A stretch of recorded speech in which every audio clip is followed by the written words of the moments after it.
Em respeito àqueles, né, que já estão aí presentes, a gente vai começar a nossa aula. Tá, boas-vindas aí aos nossos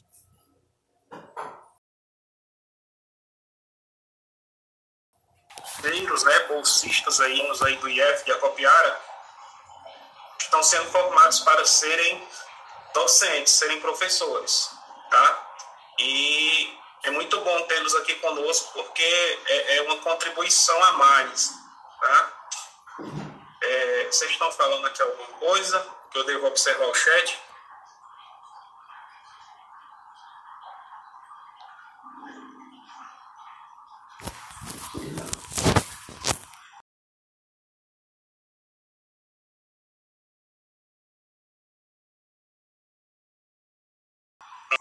Tá. Hoje a gente vai começar a falar sobre os 4 grandes grupos de plantas, ok? Quando a gente fala, acho que vocês devem lembrar, quando a gente fala sobre algum grupo de ser vivo, né, algum grupo de organismos vivos, nós temos que lembrar daqueles três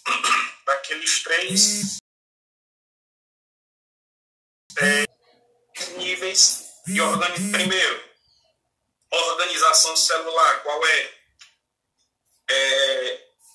Procariótica ou eucariótica? Segundo, qual é heterotrófica?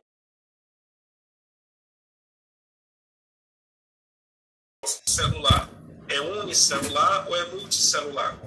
Hoje, como nós estamos falando de botânica, estamos falando de plantas, né? Características iniciais. Quando falamos de plantas, eu pergunto a vocês, qual é o tipo de organização celular das plantas? As plantas, elas são procarióticas ou são eucarióticas? Que tipo é a organização celular? Que tipo de célula as plantas têm? Eucarióticas, muito bem, Laura. Exatamente, Igor. Porque nós sabemos que procarióticos, exatamente, valeu, Negrado. Que bom essa participação aí ativa de vocês.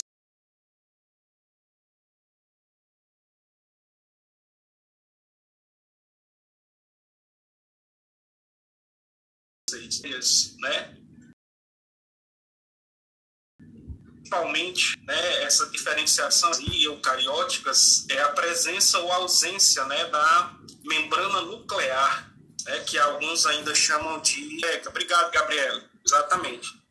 A carioteca, pessoal, ela não é um termo mais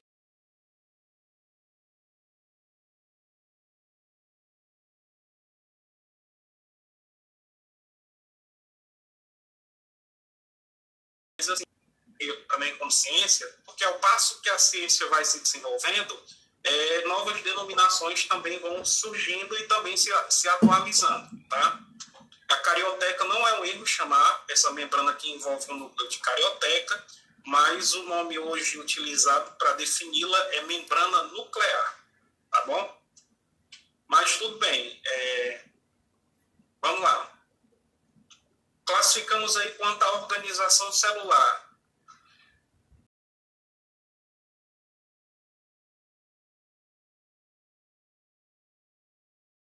Agora vamos classificar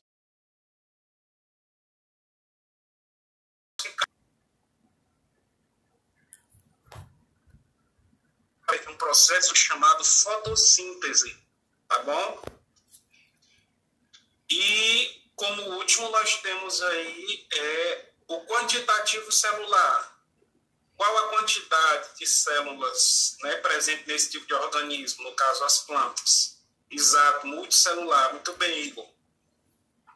Exato, Ana. Muito bem. Valeu, Eva. Então,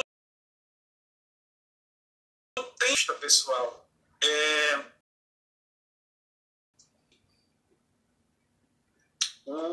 as ações, tá, sobre as características desses 4 grupos de plantas. No final, após essa minha explicação, os alunos aí bolsistas do PIBID, né, os alunos aí do IF de Acopiara, eles vão aí apresentar algumas questões sobre o conteúdo que eu vou apresentar para vocês, tá bom? Hoje,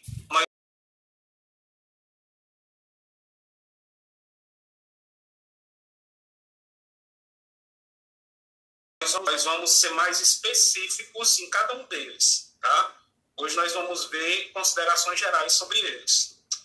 Primeiro, quais são os 4 grupos de plantas? São eles, respectivamente, seguindo aí a ordem evolutiva desses organismos. O primeiro grupo de plantas chama-se briófitas, certo? Em seguida,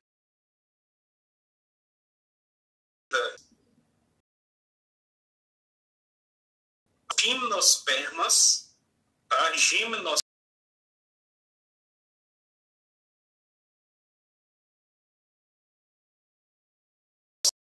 O último na ordem que eu dei obedece à classificação do processo evolutivo. Portanto, nós podemos dizer aí que as plantas mais evoluídas, né, digamos assim, são as angiospermas. São as últimas plantas surgidas após o processo evolutivo, tá? Já que eu estou falando aí de processo evolutivo, as plantas, pessoal, elas têm uma descendência em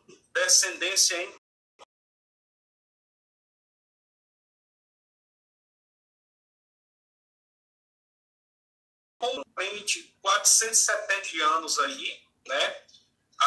As plantas, né, passaram a habitar o meio terrestre. Hoje nós sabemos, né, disso, que as plantas descendem das algas, e o interessante é que hoje nós também sabemos que que algas não são plantas. Muita atenção nisso, tá? As algas, elas não são plantas, ok? Depois eu vou até entrar nesse mérito aí, dessa questão.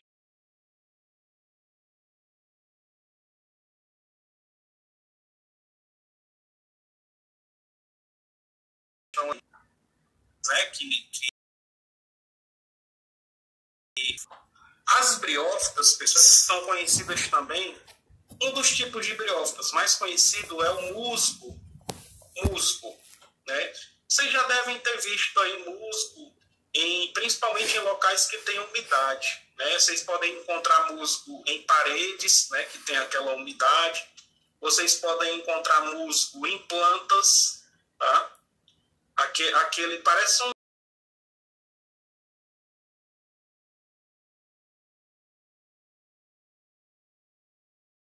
Como é que é, tá? Musgo só surge em local que tem alguma umidade, certo? E os musgos, pessoal, eles não crescem, eles chegam no máximo, até 5 centímetros de altura, certo? Vou repetir. O principal tipo de briófita, assim, o mais conhecido, são os musgos. Os musgos,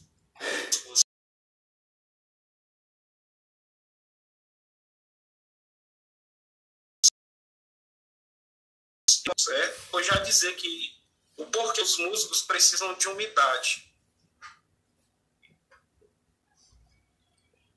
Não, viu? Cuidado para não confundir, pessoal. O lodo, que a gente chama, é um tipo de alga, tá bom? Muito cuidado. Musgo é um tipo de planta. Cuidado para não confundir, tá? Alga com planta, porque, como eu falei, alga não é planta.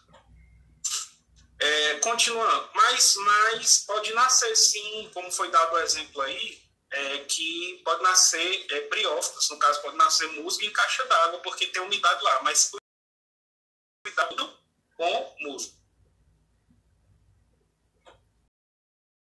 Atenção nisso aí. Como eu disse,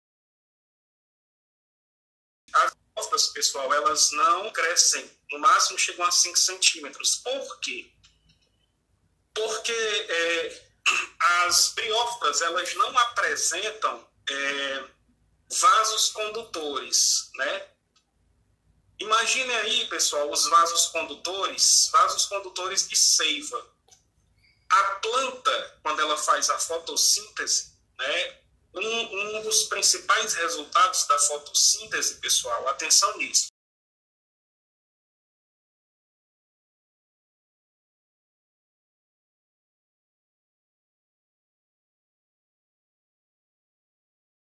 fórmulas H12O6, glicose, né? É o principal alimento de uma planta, glicose, que é um tipo de açúcar. E as plantas, elas necessitam de vasos condutores. É como se fosse o nosso sistema circulatório. Nós temos veias e artérias que conduzem o sangue e as demais substâncias que o sangue transporta para toda parte do corpo, para nutrir todo o nosso corpo, certo? As briófitas que nós estamos falando delas, as briófitas, elas não têm esses vasos condutores de seiva, certo? Devido a essa ausência desses vasos condutores, as briófitas, elas não conseguem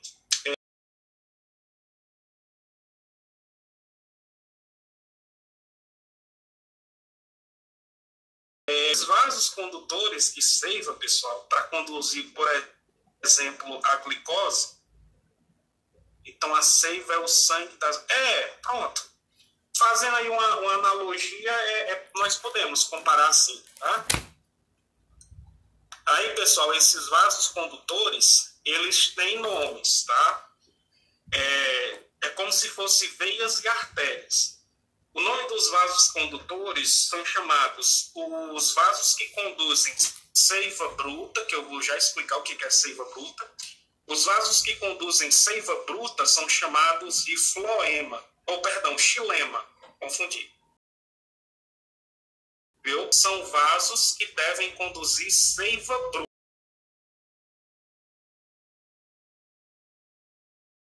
bruta, tá? São chamados de floema.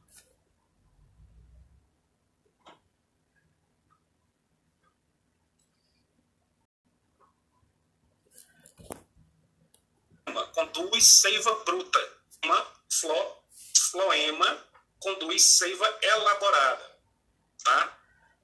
O que é seiva bruta, pessoal? A seiva bruta, ela é a seiva que é absorvida pelas raízes da planta, né? Que absorvem principalmente água e sais minerais, tá? A planta, ela absorve pelas raízes a água e os sais minerais, certo? E esses vasos condutores levam das raízes até chegar... das raízes até chegar às folhas, pessoal. Tá? Das raízes até chegar à folha, o que a planta transporta é seiva bruta, tá? Seiva bruta. E essa seiva bruta, eu já disse para vocês, qual é aí o nome dos vasos que conduz seiva bruta? E aí? Digitem no chat. Isso. Muito bem. Seiva bruta é conduzida por vasos chamados xilema, ok? É a água e sais que sobe. Xilema conduz seiva bruta. Quando essa seiva bruta chega lá nas folhas,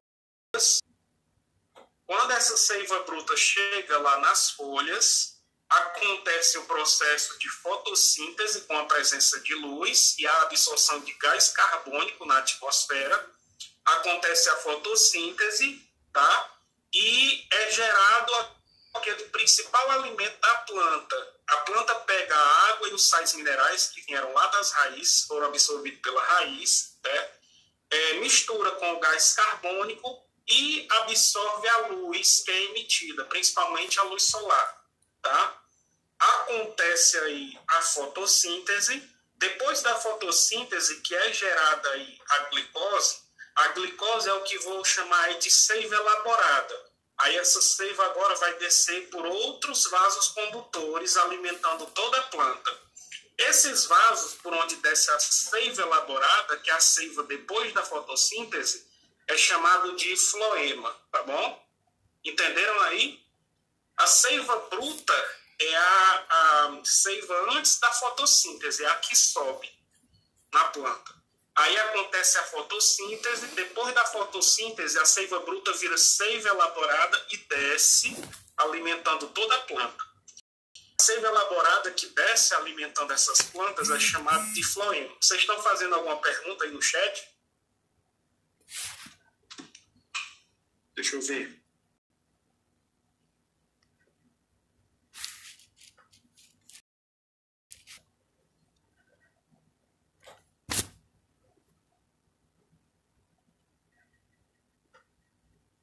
Correto, Maria Lívia. Correto. Elas têm essa habilidade de tanto fazer fotossíntese como também de serem heterotróficas, né? De se alimentarem principalmente de insetos. Certo?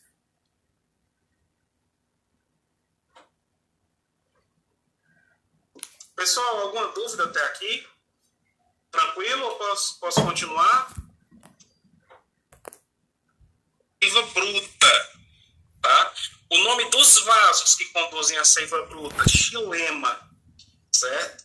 Quando a seiva bruta chega lá nas folhas da planta, acontece o processo de fotossíntese e a seiva bruta é transformada em seiva elaborada. Essa seiva elaborada agora desce alimentando toda a planta, até as raízes, tá? E o nome dos vasos que conduzem essa seiva elaborada, que é a seiva depois da fotossíntese, é chamado de floema. Ok? Deixa eu aqui dar outras definições. A seiva bruta, pessoal, também pode ser chamada de lenho, tá? Lenho, Lenho, lenho. E a seiva elaborada pode ser chamada de liber, Liber, com acento no I, tá? A seiva bruta pode ser chamada de lenho e a seiva elaborada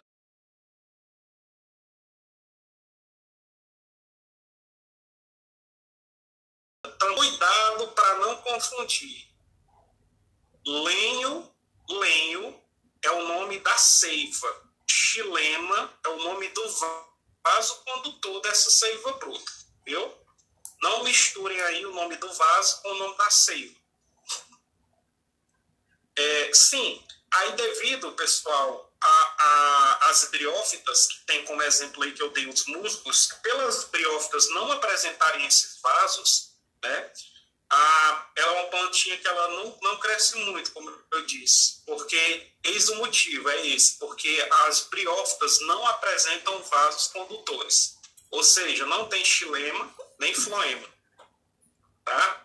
Faz fotossíntese? Faz, porque é planta, tá? Tem vasos condutores? Não. Esse é o motivo das briófitas não crescerem.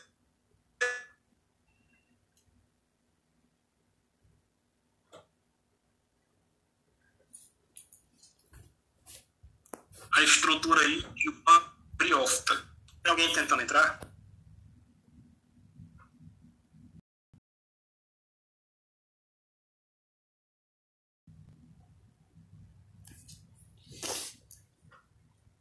Eis aí, pessoal, a imagem aí de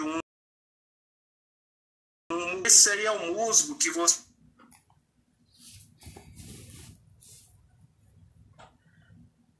certo? É isso aí, é um aglomerado de musgos, isso aí, dessa estrutura, um aglomerado dessas estruturas aí, tá? Então, vejam aí, essa parte aí de baixo, né? Lembrem-se que nós estamos falando de briófitas, foi o primeiro tipo de planta a habitar o meio terrestre, viu? Podemos dizer aí que foram os primeiros descendentes das algas, ok? As briófitas, portanto, assim que ocuparam o meio terrestre, vocês estão vendo aí, ela era uma planta, nós podemos dizer aí,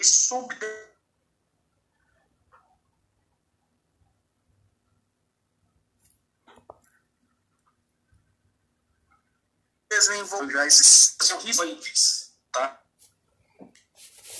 Vocês podem ver aí no detalhe.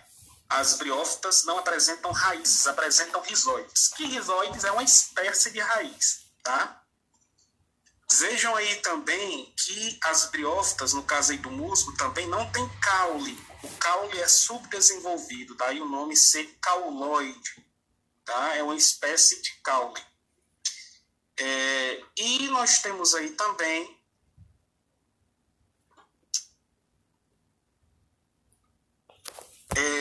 o que se assemelha aí a folhas, né? Uma espécie de folha nas briófitas aí, no caso do musgo, rizoide, cauloide e filóide, tá? De filóide, né? É chamado de gametófito. Por quê? Gametófito porque é a parte responsável por produzir os gametas desse tipo de planta aí, tá? Gametófito é responsável por produzir gametas, ok? Se essa parte aí é responsável por produzir gametas, esses gametas, pessoal, eles têm nomes, tá? O nome do gameta dessa planta aí é anterozoide, tá? Se assemelha muito com o espermatozoide, certo? Só que o espermatozoide tem apenas um flagelo, tá? Que é da espécie animal, né? E no caso aí do musgo, né, que é uma briófita, o anterozoide tem 2 flagelos, certo? Então aí eu explico para vocês o porquê da necessidade de água para haver a reprodução. Se não tiver água entre os musgos aí, por isso que só tem musgo onde tem umidade, para que o anterozoide possa nadar até o gametófito de outra planta, tá? No caso, nós temos aí as plantas que são masculinas, né, que são as plantas que produzem o anterozoide, e nós temos as plantas que são femininas, que produzem a oosfera, com 2 Os, oosfera. Ok? Então, pessoal, os musgos, eles precisam dessa água para que o anterozoide saia aí da planta masculina e consiga nadar até a planta feminina e fecundar a oosfera. E fazendo um comparativo aí com a espécie humana, o anterozoide é como se fosse o espermatozoide, né, masculino, e a oosfera é como se fosse o óvulo, né, gameta feminino. Mário. Oi. Mas como é que um vai chegar no outro mesmo? Nadando, por isso que precisa de água. Só tem musgo onde tem água, porque só consegue se reproduzir o musgo se o anterozoide conseguir nadar até a planta fêmea, que lá tem a oosfera. Entendeu? Imagine aí. Musgos, vocês veem ali aquele tapetinho verde, ali tem milhares e milhares de musgos, certo? Como é que aumenta daquele tanto? Como é que tem milhares ali? Devido à reprodução, que só acontece se tiver água. Por quê? Se não tiver água, não tem como o anterozoide, que é produzido na planta masculina, nadar até a oosfera de uma planta feminina. Entenderam? Quando isso acontece, quando o anterozoide consegue nadar até a oosfera de uma planta feminina, acontece a fecundação. Quando acontece a fecundação, aí surge essa parte aí em cima, chamada de esporófito. Tá? Vejam aí, essa parte aí onde tem pé, haste e cápsula. Certo? Inicialmente, no musgo só tem essa parte aí do rizoide, do cauloide e do filóide, tá? Se houver fecundação, se for fecundado, significa dizer que vai surgir essa partezinha aí em cima, tá? Só surge o que é chamado de esporófito. O que é o esporófito? É essa parte aí de pé, haste e cápsula. Se houver fecundação, surge isso aí, tá? O esporófito. E o pé, pessoal, é um encaixe. O pé é um encaixe do gametófito aí com o esporófito. A primeira parte do esporófito é o pé. Daí tem esse nome, pé. certo? É a primeira parte do esporófito. Aí tem a haste, que é esse prolongamento aí, e no final da haste, pessoal, tem a cápsula. Dentro dessa cápsula são produzidos esporos, viu? Daí o nome ser esporófito, o nome dessa parte aí, tá? Quando os esporos eles estão maduros, essa cápsula aí se abre e é liberado o esporo. No ambiente são liberados esporos. Se um desses esporos cair num local onde tenha água, né, tem aí umidade, esse esporo vai conseguir germinar e vai formar um gametófito, que é essa parte de baixo aí, e vai recomeçar o processo novamente. Vocês estão conseguindo entender, pessoal?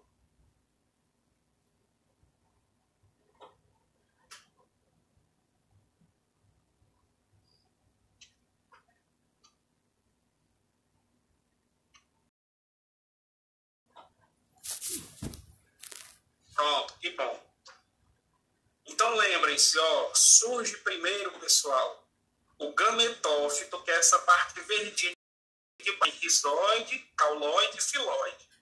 Certo? Se houver fecundação, ou seja, se o anterozoide conseguir sair da planta macho e nadar até a planta fêmea e fecundar a oosfera, aí surge lá em cima do gametófito o esporófito, que é aquele prolongamento que eu mostrei. Que o esporófito tem o pé, tem a haste e tem a cápsula.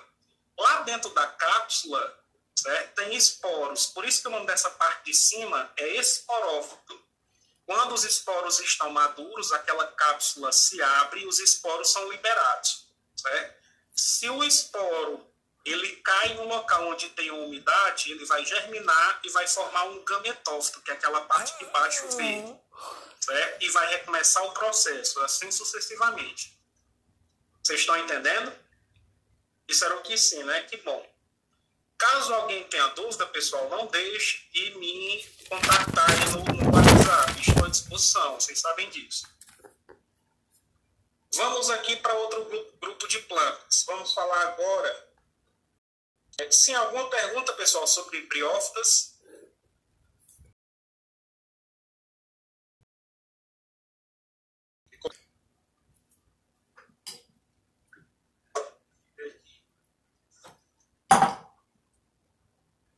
Pronto. Vamos falar aqui, pessoal, agora do segundo grupo de plantas que surgiu aí no processo evolutivo. O segundo grupo de plantas, pessoal, que surgiu aí, a reprodução pode ser de forma sexuada ou assexuada. Correto. A reprodução através de gametas é o que nós chamamos de reprodução sexuada, tá bom? E a reprodução através de esporos é o que nós chamamos de reprodução assexuada. Tá claro?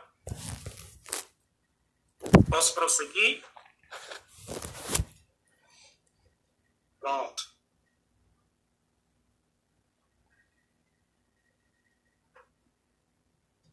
Eu sou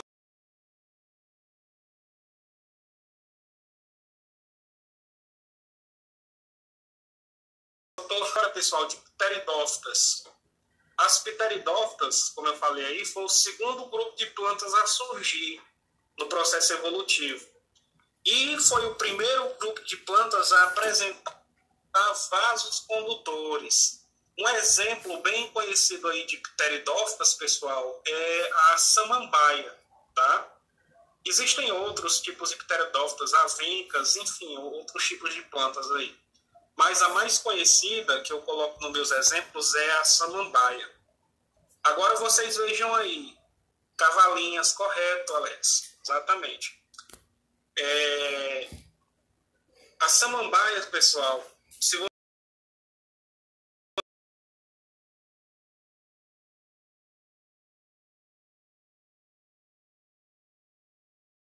você... E por que as são pequenas e por que as pteridófitas, né, como por exemplo a samambaia, tão grandes? Porque as pteridófitas, como a samambaia, né, as pteridófitas foi o primeiro grupo de plantas a apresentar vasos condutores, ok? Os vasos o surgimento de vasos condutores foi o que permitiu as pteridófitas e sem sementes. Exato, Alex. Sementes só veio surgir no próximo grupo de plantas que a gente vai começar a falar daqui a pouco.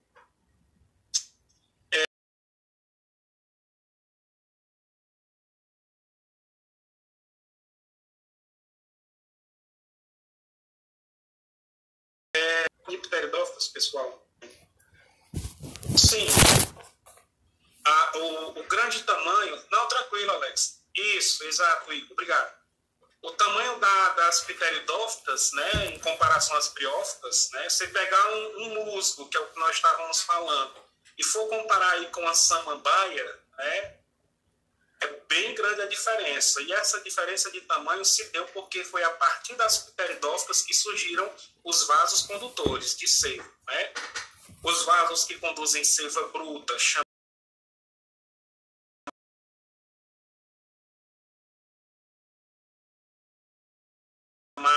de floema, tá? Lembrem disso.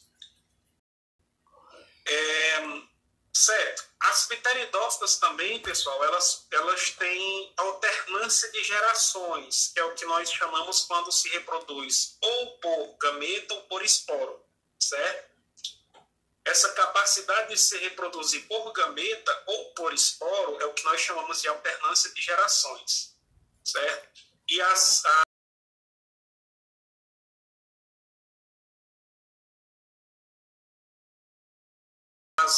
tem essa capacidade. Qual era a sequência nas briófitas? Primeiro era quem? Gametófito ou esporófito? Nas briófitas, que nós vimos primeiro. Quem era que surgia primeiro nas briófitas? Acabamos de falar.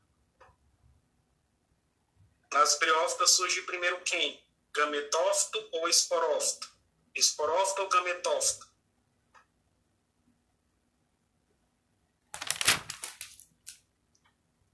E aí, Negrado? Tudo bem, Jeová? Isso. Tudo bem, Everton? Certo? Na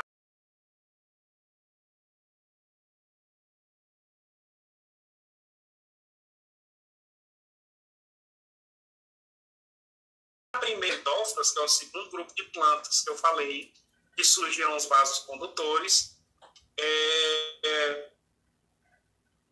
primeira fase é esporófita, tá? Então, essa planta que você vê,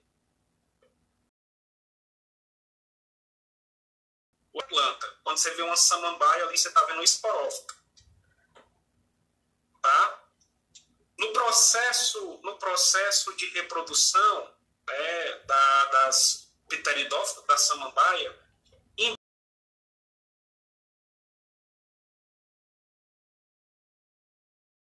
embaixo tem umas bolinhas cápsulas também, igual tem nas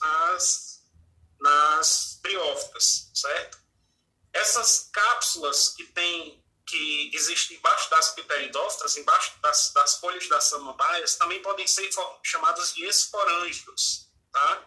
Cápsula, ou pode ser chamado também de esporângio, porque esporângio, como o próprio nome indica, né, que é responsável por pronovamento.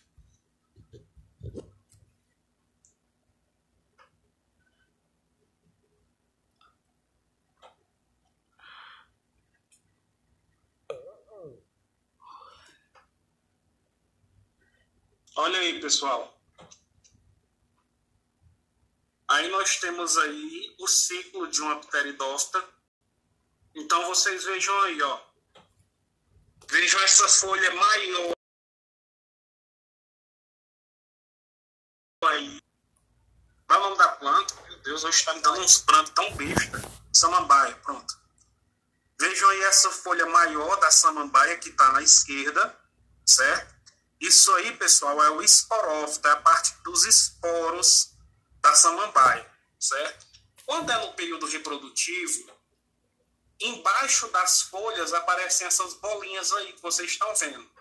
Essas bolinhas, que são uma espécie também de cápsula, né, que eu posso também chamar de esporângio, dentro dessas bolinhas amarelas que surgem embaixo das folhas, são formados os esporos.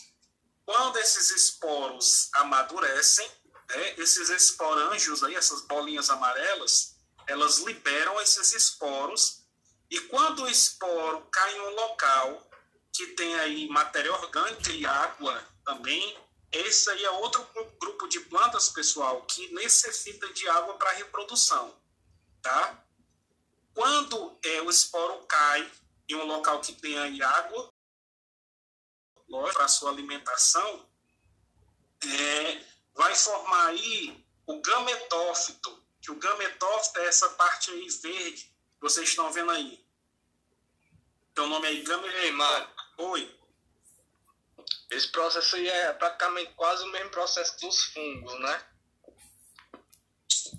Se assemelha. Tem uma semelhança assim. Certo? Só que a gente tem que ver que nos fungos tem algumas pequenas diferenças na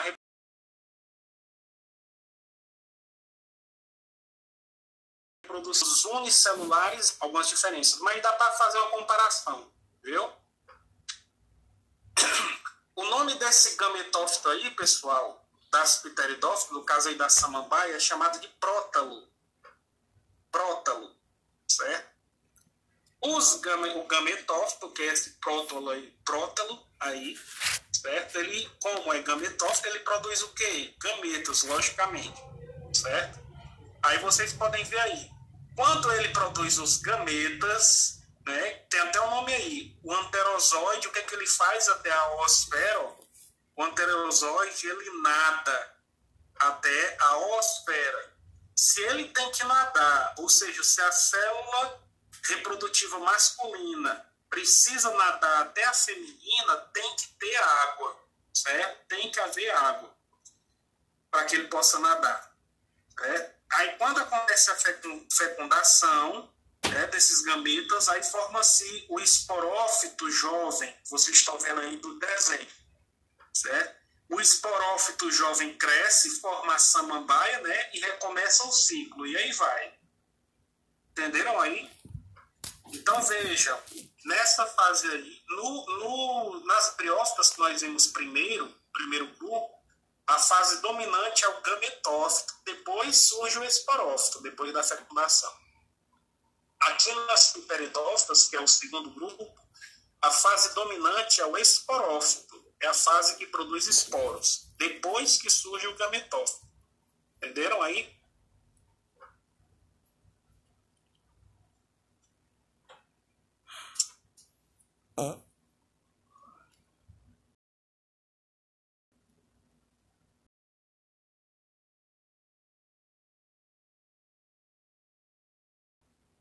Alguma dúvida até aqui, pessoal? Deu tempo aí, deixa eu olhar aqui. Ele vai nadar por conta própria, digamos assim, ou vai ser algo influenciado pelo ambiente, tipo ser empurrado e tal. Lívia, as plantas, elas emitem sinais químicos, viu? É como se fosse uma atração, assim como os animais. Os animais, eles liberam, né, no seu período de reprodução, liberam. Continuando. Se tiver alguma pergunta, podem fazer, tá bom? Vamos agora, pessoal, para o próximo grupo, que são as gimnospermas, certo? Gimnospermas, pessoal, foi o primeiro grupo de plantas a apresentar, a se reproduzir através de sementes, viu? Isso é importante. Foi o primeiro grupo de plantas a se reproduzirem por sementes. Essas informações que eu estou passando, elas são muito importantes, tá? Não deixem de fazer as suas anotações. O primeiro grupo de plantas a surgir no processo evolutivo, isso, Alex. Gimnospermas quer dizer sementes nuas, é correto, tá? O primeiro grupo de plantas a se reproduzir por sementes. E um detalhe, essas plantas, as gimnospermas, elas não apresentam frutos, certo?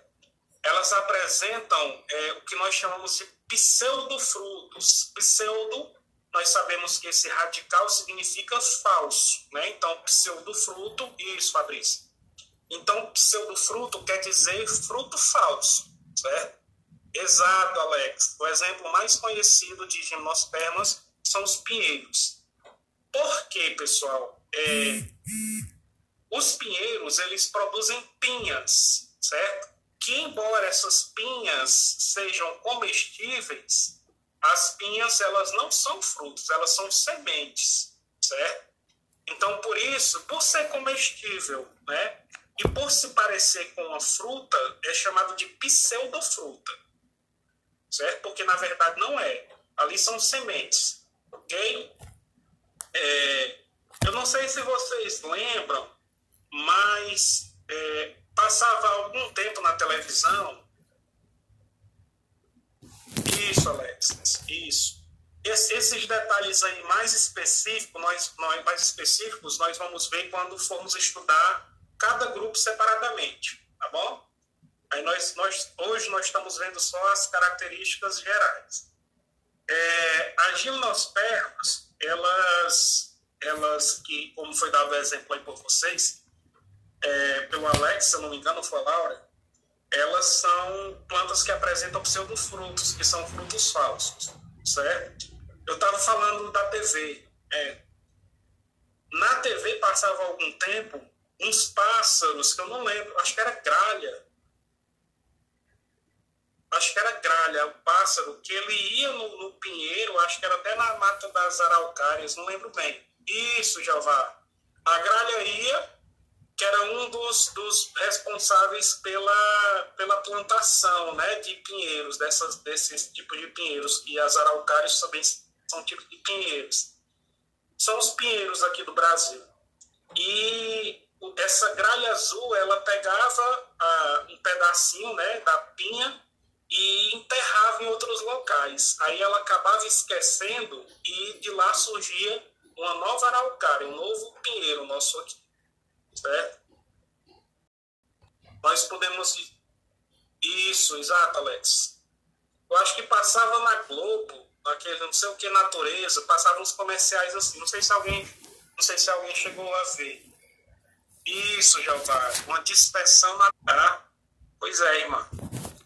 E deixa eu projetar para vocês aqui, para que caso alguém esteja com alguma dúvida, deixa eu projetar aqui uma foto, aqui uma imagem.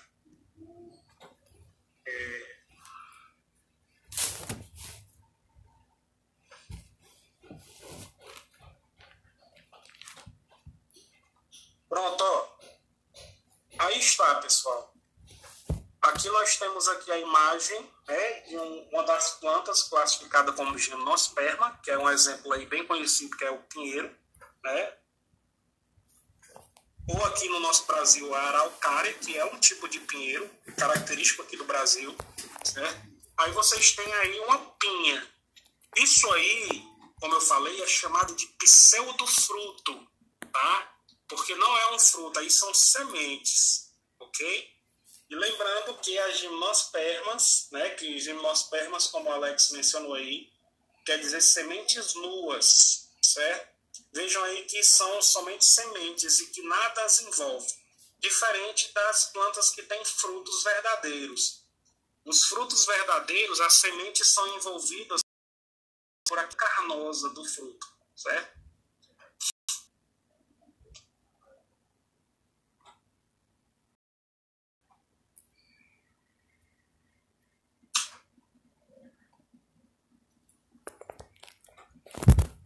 Pessoal, alguma dúvida até aqui? Ou podemos ir para o próximo grupo?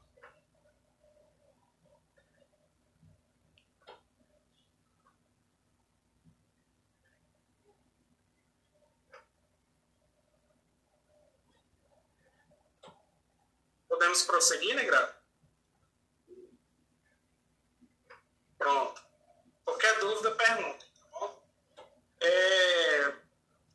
Vamos agora para o último grupo. O último grupo de plantas, pessoal, que são as angiospermas, né? É o primeiro grupo de plantas a apresentar flores e, consequentemente, frutos, tá bom?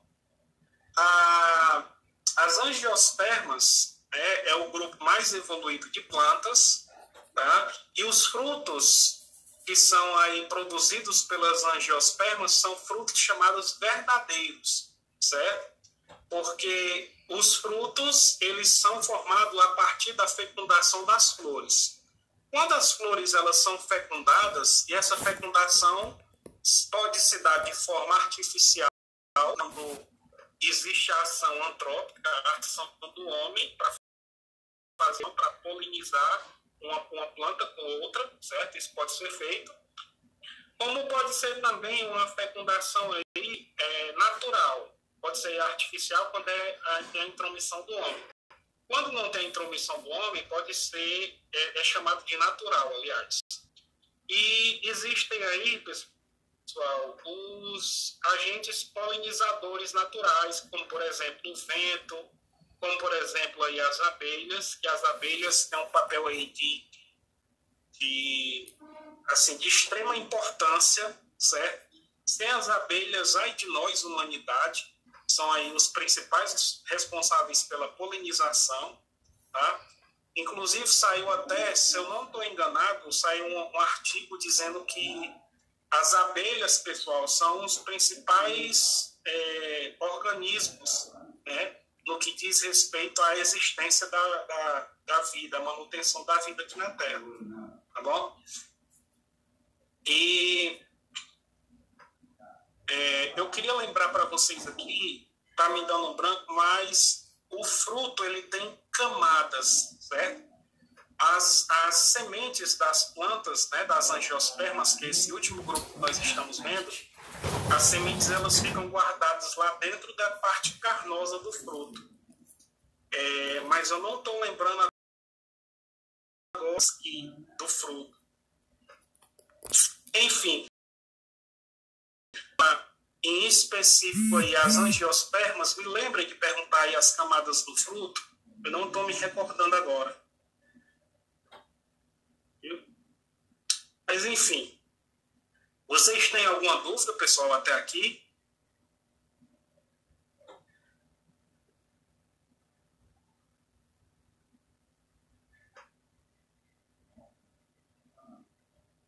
Pronto, que bom. Jeová não tem dúvidas, espero que os demais também não tenham. Se tiverem, pessoal, não deixem aí de fazer a pergunta no chat, ou então se quiserem ligar o microfone. O importante é que não tenha dúvida. Cai, viu, em vestibular, em Enem, cai questão de botânica. Isso, muito bem, obrigado. Obrigado, Everton. Certo? Epicarpo, mesocarpo e endocarpo. Certo? Isso. Pode chamar assim também, exo, que quer dizer fora também, Alex. Muito obrigado. É isso aí mesmo. Eu não lembrava. Eu estava querendo confundir com as camadas do coração, né? Que é pericárdio, mesocárdio e endocárdio, mas é carpo, né? Exocarpo, mesocarpo e endocarpo. Correto. Parece. Estava confundindo, estava com medo de dizer errado. Mas, enfim, é isso, pessoal. As características gerais dos 4 grupos de plantas, certo? Como eu falei, isso é muito importante porque cai na questão de botânica, tanto em vestibular como cai também em Enem, viu? Cai mesmo.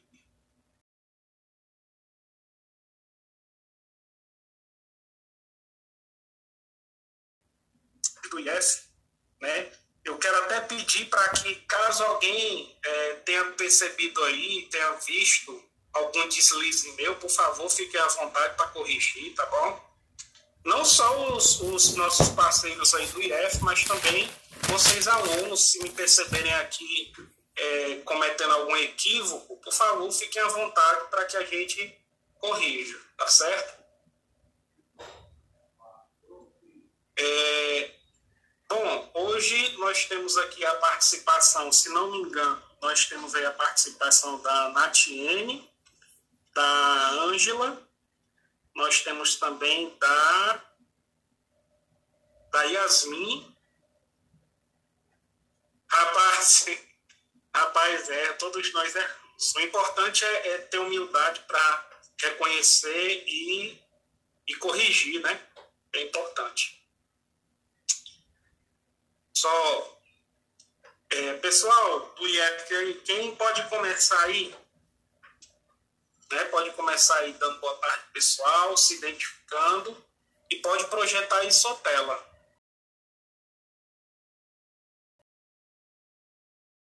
Viu? Vamos fazer assim, pessoal aí do IF, pela evolutiva, tem alguém com questão sobre briófita? Quem está com questão aí sobre briófita?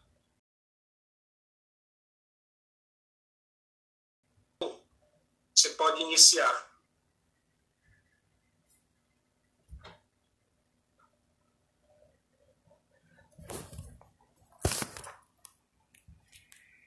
Boa tarde, Anca.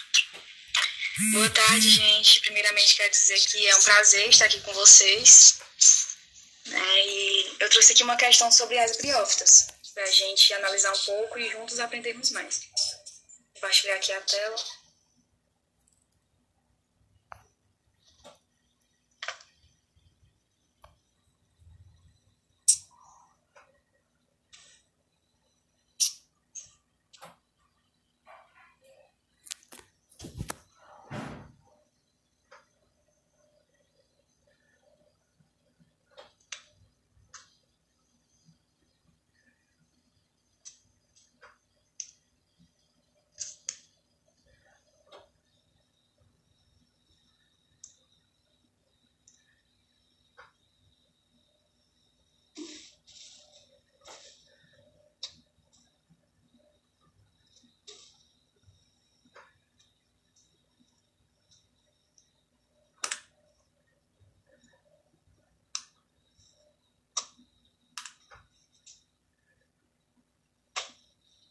Vocês estão vendo? Sim. Pronto. Tu tá com o celular, É. Tu pode deitar ele para a gente ver a tela mais expandida? Pronto? Isso, melhorou. Exato. Pronto. Aqui é uma questão de um vestibular da Unisc, né, de 2013.